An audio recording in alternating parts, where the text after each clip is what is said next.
एक समय की बात है। वीरपुर गांव में एक भाई और एक बहन रहते थे। भाई का नाम राजेश और बहन का नाम पिंकी था। राजेश बहुत ही आलसी था, वह कोई काम नहीं करता था। एक दिन पिंकी बोली, राजेश, तुम कुछ काम क्यों नहीं करते? जब देखो खेलते रहती हो। मैं और माँ कब तक तुम्हें ऐसे ही बोलते रहेंगे? तुम भी तो कुछ समझा करो। मेरी मर्जी, मैं जो मर्जी करूँ। मैं तुमसे छोटा हूँ, जो मेरा दिल करेगा मैं वही करूँगा। जब मेरा समय आएगा तब काम कर लूँगा। तभी राजेश की माँ आई। राजेश, ऐसे बात कर रहे हो तुम अपनी बहन से? चलो माफी मांगो, वो तो तुम्हें सही ही कह रही थी। राजेश को गुस्सा आ गया और वह घर से बाहर चला गया। पिंकी भी राजेश को देखकर उसके पीछे पीछे चली गई। तभी पिंकी बोली, राजेश, राजेश, इतने गुस्से से कहाँ जा रही हो?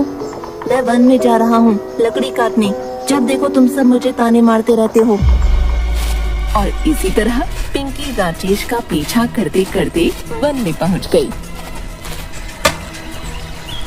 लकड़ी काटते समय राजेश का पैर फिसला और वह नदी में जा गिरा।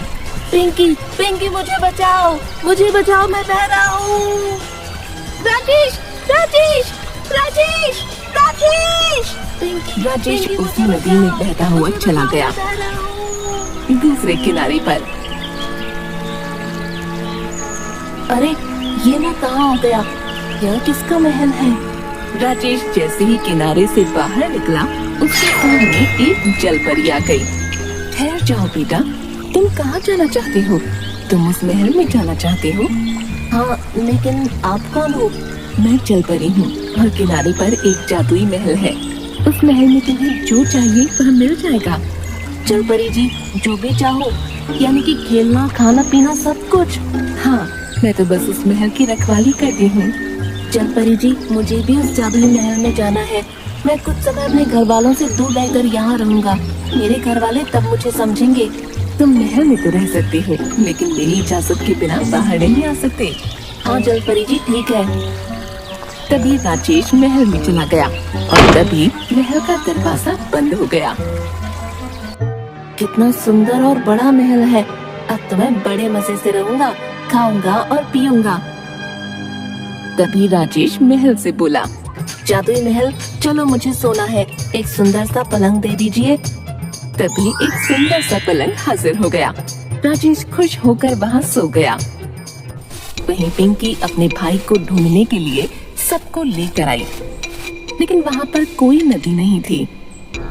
सब उसे ढूंढने लग गए और थोड़ी देर ढूंढने के बाद सब वहाँ से चले गए। राजेश जादुई महल में बहुत खुश था। जब वह खाने को मांगता तो खाना आ जाता। अब वह पूरे दिन खेलता कूदता रहता। राजेश कुछ दिन तक तो खुश था, लेकिन फिर उदास रहने लगा। उसे घर की और माँ की याद सताने लगी और एक दिन उसने खुद से कहा, मुझे सबकी याद आ रही है। मैं इतने दिनों से यहाँ हूँ, सब बहुत परेशान हो रहे होंगे। मुझे जाना चाहिए। तभी राजेश महल से बाहर निकलने लगा तो उसे सूर का झटका लगा और बहुत दूर जाकर गिरा। राजेश रोते रोते बोला, मुझे जाना है, मैं यहाँ नहीं रह सकता। मुझे जाने दो, मुझे जाने दो। महल बोला, अब तुम यहीं रहोगे। जब जलपरी का आदेश आएगा तभी तुम जा सकोगे। राजेश जोर जोर से जलपरी को आवाज देने लगा। तभी जलपरी आ गई और कहने लगी, क्या हुआ राजेश? जलपरी जी, मुझे यहाँ नहीं रहना है, मुझे घर जाना है। लेकिन तुम ही तो चाहते थे कि तुम ऐशो आराम से रहो। नहीं नहीं, मुझे बस अपने परिवार के पास जाना है। मैं अब सब काम करूँगा, अपने घर वालों को शिकायत का मौका नहीं दूंगा। तभी जलपरी ने उसकी बात मानी और जादुई महल से उसे आजाद कर दिया। राजेश दौड़ते हुए अपने घर पहुंचा। वहाँ सब आराम से अपना काम कर रहे थे।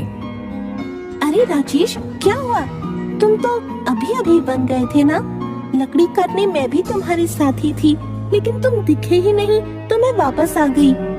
राजेश सोचने लगा, मैं तो काफी दिन से घर से बाहर था, जादुई महल में था, लेकिन पिंकी ऐसा क्यों बोल रही है कि मैं अभी गया था?